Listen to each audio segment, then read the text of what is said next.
Guys, जियो scientist exam जो UPSC conduct करता है उसमें कुछ क्वेश्चंस आईआर के आए थे एंड बहुत इजी थे।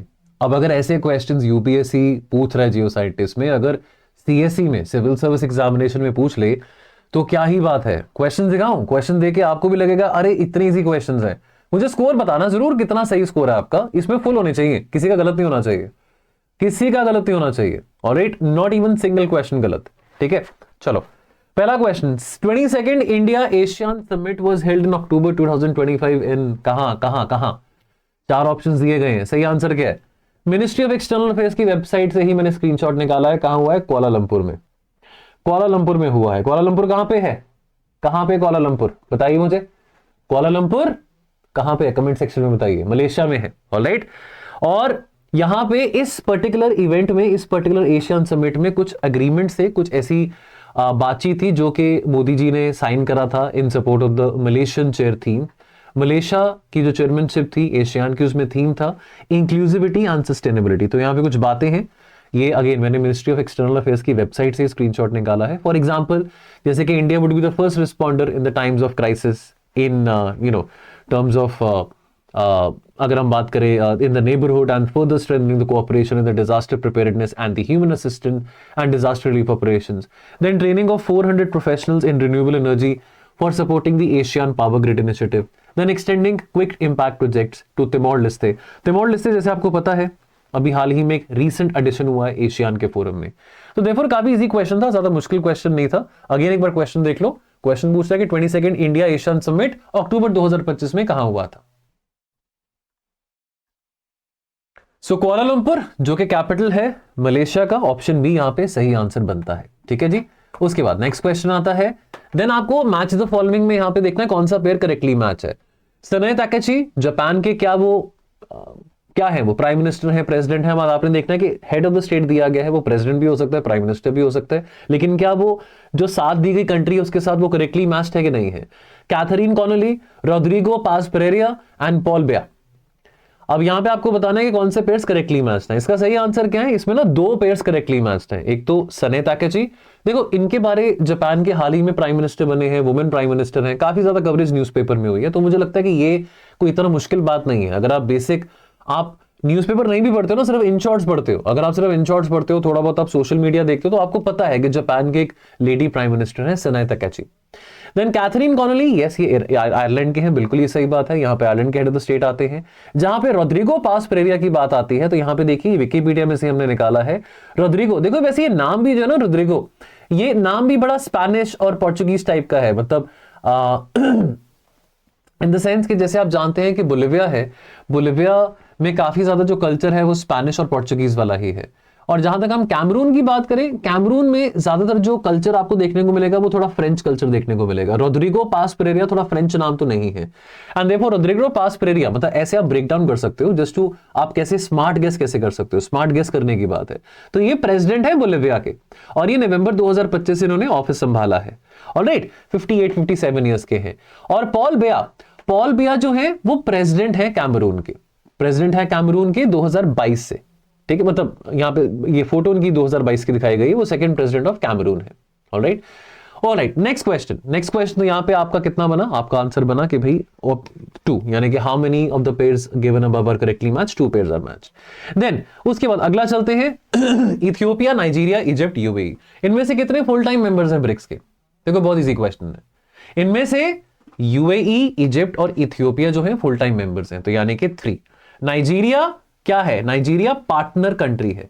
एक नया कंसेप्ट शुरू करा है ब्रिक्स ने पार्टनर कंट्रीज का, तो नाइजीरिया जो है पार्टनर कंट्रीज है। ये देखिए, ये आपके मेंबर्स हैं ब्रिक्स के। ब्रिक्स के पहले तो BRICS हो गए ब्रिक्स, और then Egypt, Ethiopia, Indonesia, Iran, Saudi और यूएई। ऑलराइट, एंड देन अगर हम पार्टनर कंट्रीज की बात करें तो Belarus, Nigeria, Bolivia, Cuba, Kazakhstan, Malaysia, Thailand, Uganda, Uzbekistan, ये पार्टनर कंट्रीज हैं। तो बहुत इजी क्वेश्चन था, मुश्किल नहीं था। ब्रिक्स की प्रेसिडेंसी इंडिया के पास है 2026 में, वो भी आप जानते ही हैं। तो देयरफॉर ये सब चीजें पढ़नी जरूरी है कि ब्रिक्स का लोगो क्या है, थीम क्या है। इजी क्वेश्चंस है, ऐसे क्वेश्चंस पूछे जाते हैं और गलत नहीं होने चाहिए। फिलाडेल्फी कॉरिडोर न्यूज में था, कौन से 2 देशों के बीच में, कौन से 2 टेरिटरीज के बीच में इंक्लूडेड है, ये लोकेटेड है, ये सिचुएटेड है? बिल्कुल सही आंसर है गाजा एंड इजिप्ट। यहां पे मैप देखते हैं, गाजा एंड इजिप्ट। यहां पे आपका रफा क्रॉसिंग भी है। अभी न्यूज में था कि 2 साल के बाद लगभग 2 साल से ज्यादा के बाद रफा क्रॉसिंग को खोला गया है और रफा क्रॉसिंग एक बहुत इंपॉर्टेंट एंट्री पॉइंट है। इजिप्ट से अगर आपने गाजा में आना है, सामान लेके आना है, ह्यूमैनिटेरियन असिस्टेंस लेके आना है, ह्यूमैनिटेरियन रिलीफ लेके आना है, तो ये काफी इंपॉर्टेंट क्रॉसिंग है। फिलाडेल्फी कॉरिडोर, अगेन ये फिलाडेल्फी जो कॉरिडोर है, this is on the border of the Egypt and Sinai and your Gaza। अब ये इंपॉर्टेंस क्या है इस कॉरिडोर की? बिकॉज इस कॉरिडोर को इजराइल ने रिलिंक्विश कर दिया था और इसके बारे में आपको टाइमलाइन बताऊंगा। इंपॉर्टेंस इस कॉरिडोर का ये है कि पहली बात, arm smuggling route concern. Israel का ये कहना है कि ये जो टनल्स हैं इस कॉरिडोर के जरिए, इसको यूज किया जा रहा था हमास के द्वारा वेपन्स को स्मगल करने के लिए, मटेरियल्स को गाजा में लेके आने के लिए। Then second, sovereignty and border control की बात आती है।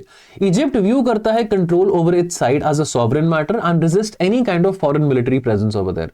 नंबर 3, ह्यूमैनिटेरियन गेटवे की बात आती है। रफा एक बहुत क्रूशियल पॉइंट है, क्रॉसिंग पॉइंट है for aid, evacuation and civilian movement, specifically during conflict. And then security buffer logic की बात आती है। Control of the corridor is also impacting Israel's stated goal of preventing rearmament by the armed groups in Gaza. अब historical background में 1979 में Egypt Israel के बीच में जो कैंप डेविड अकॉर्ड साइन किए गए थे, उसके चलते डीमिलिटराइज्ड जोन बनाए गए थे इन द सिनाई पेनिनसुला। और 2005 में इजराइल ने कंप्लीटली डिसएंगेज किया फ्रॉम गाजा। इजराइल ने अपनी ट्रूप्स को, अपनी आर्मी को विड्रॉ किया और इजिप्ट और पैलेस्टीनियन अथॉरिटी ने रफा को मैनेज करना शुरू किया अंडर द इंटरनेशनल मॉनिटरिंग।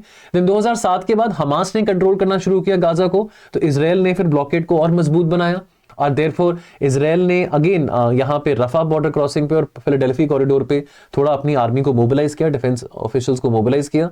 और पिछले 2 सालों में जब से ये गाजा में लड़ाई चल रही है, तो इजरायली मिलिट्री फोकस फिर से इस कॉरिडोर के ऊपर काफी एम्फसाइज हुआ है। वैसे कैंप डेविड अकॉर्ड्स के तहत ये जो कॉरिडोर था, ये कंप्लीटली डीमिलिटराइज रहेगा, यहाँ पे इजिप्ट की आर्मी ही तैनात रहेगी। लेकिन अभी because of the war in Gaza, Israel ने ये इंटेलिजेंस इनपुट्स निकाले कि यहाँ पे जो कॉरिडोर्स हैं in the Philadelphi corridor, tunnels जो हैं, मतलब कॉरिडोर के अंदर जो छोटे छोटे टनल्स बना के, सुरंग बना के आर्म्स और इलीगल तरीके से चीजों की स्मगलिंग की जा रही है, ह्यूमन ट्रैफिकिंग हो रही है। तो देयरफॉर इस करके इजराइल ने इस कॉरिडोर को सील करने के लिए यहाँ पे अपनी सिक्योरिटी बढ़ाई।